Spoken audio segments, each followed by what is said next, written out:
Hello, hello! So ngayong araw, gusto ko lang pong i-share sa inyo yung century-old acacia tree na matatagpuan dito sa Dupax Sur, Nueva Vizcaya. And ayon sa signage na nakalagay sa tabi niya, ang sabi, 1890s pa daw po ito na itanim.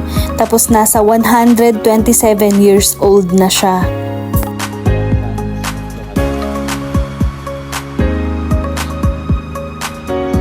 And actually, nung high school ako, narinig ko na yung tungkol sa puno na to. At ang sabi nga nila, mahigit nasa 100 taon na daw siya.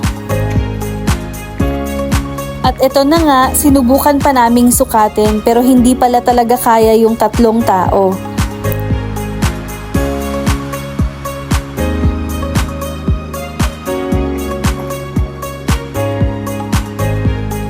Ito nga pala yung signage na sinasabi ko. So basahin nyo na lang po.